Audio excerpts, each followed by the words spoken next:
Hello మామ నమస్తే అందరు ఎట్లూరు మంచిగా నేను మాత్రం కిర్రాకున్న బిందాస్ ఉన్న ఈరోజు బ్లాగ్ ఏంటంటే 10-11వ శతాబ్దం నాటి అతి పురాతనమైన శివాలయం దగ్గరకు వచ్చినాము. ఇది ఎక్కడో కాదు, సదాశివపేట్ మండల్ సంగారెడ్డి జిల్లా నందికంది అనే గ్రామంలో ఈ శివాలయం ఉన్నది. చాలా పురాతనమైన శివాలయం ఇది.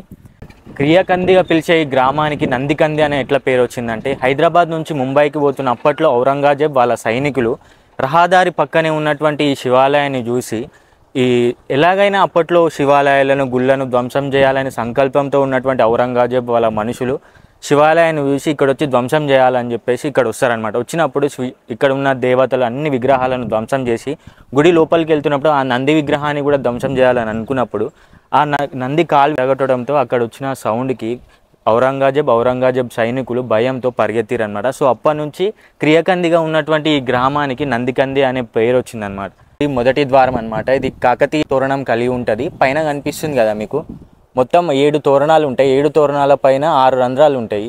ఈ ప్రత్యేకత ఏంటంటే 6 రంధ్రాల నుంచి ప్రతి ఋతువులో 6 ఋతువులో ఇక్కడ కనిపిస్తున్న 6 రంధ్రాల నుండి శివాలయానికి డైరెక్ట్గా సూర్యకిరణాలు ప్రతి ఋతువులో ఒక్కొక్క ఋతువులో సూర్యకిరణాలు అనేది శివుని విగ్రహం పైన పడుతూ ఉంటాయంట. అండ్ అంతేకాకుండా ఇంకొక ప్రత్యేకత ఏంటంటే ఒకే శిల పైన 2 విగ్రహాలు అయితే చెక్కబడి ఉంటాయి. మనకు గుడి బయట సైడ్ నుంచి నటరాజ విగ్రహం కనిపిస్తుంది. గుడి లోపల సైడ్ నుంచి చూస్తే మనకు పైన గజలక్ష్మి విగ్రహం అయితే కనిపిస్తుంది. సన్ లైట్ ఎక్కువ ఉండడం వల్ల క్లారిటీగా అయితే కనిపిస్తలేదు. మొదటి ద్వారం నుంచి లోపలికి వెళ్ళాక రైట్ సైడ్ లో మనకు అప్పట్లో ధ్వంసం చేసిన విగ్రహాలు అయితే కనిపిస్తాయి. అండ్ అంతేకాకుండా ఇంకొన్ని విగ్రహాలు ఈ మ్యూజియం లో ఉంచారంట. మొదటి ద్వారం దాటిన తర్వాత ఇది రెండో ద్వారం. ఇక్కడ ఇంకో ప్రత్యేకత ఏంది అని అంటే, ఇక్కడ గుడి కట్టడానికి ముందే 200 సంవత్సరాల ముందే గజస్తంభాన్ని ఇక్కడ పెట్టారంట. అప్పట్లో గజస్తంభం పైన దీపాన్ని పెట్టి పూజించేవారంట. ఈ గుడిలో మొత్తం 6 శాసనాలు అయితే మనకు కనిపిస్తాయి. గజస్తంభానికి కింద ఒక శాసనం అయితే కనిపిస్తుంది. మరి ఇంకా 4 శాసనాలు ఈ శిల పైన చెక్కబడి ఉంది. ఒక సైడ్ బుద్ధుడిని చెక్కి కింద శాసనం అయితే రాయబడి ఉంది. అండ్ రెండో సైడ్ నంది కింద శాసనం అయితే చెక్కబడి ఉంది. అండ్ మూడవ సైడ్ పార్వతి, శివుడు, నంది కింద శాసనం అయితే చెక్కబడి ఉంది. ఇది గుడి యొక్క మెయిన్ ఎంట్రన్స్. అప్పట్లో ఈ గుడిని 6.5 ఎకరాల విస్తీర్ణంలో కట్టారంట. ఈ గుడి యొక్క గర్భగుడి నక్షత్రపు ఆకారంలో ఉంటది.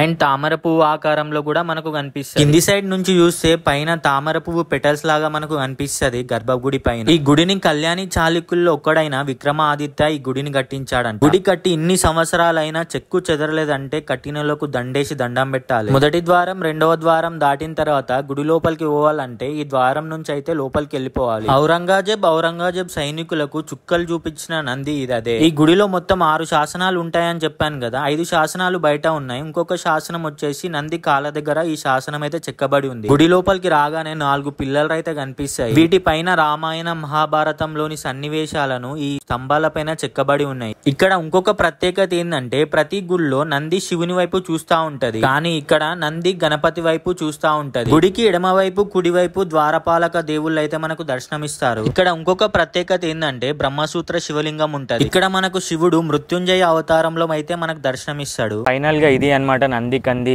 శ్రీ రామలింగేశ్వర స్వామి టెంపుల్ అన్నమాట. చాలా పురాతనమైన టెంపుల్. ఈ వీడియోకి ఖచ్చితంగా లైక్ కొట్టండి. ఎందుకనంటే లైక్ కొట్టిరనుకో ఈ వీడియో రీచ్ అయ్యి చాలా మందికి తెలుస్తుంది. చాలా మందికి తెలిసి ఈ శివుని దర్శనం చేసుకుంటారు.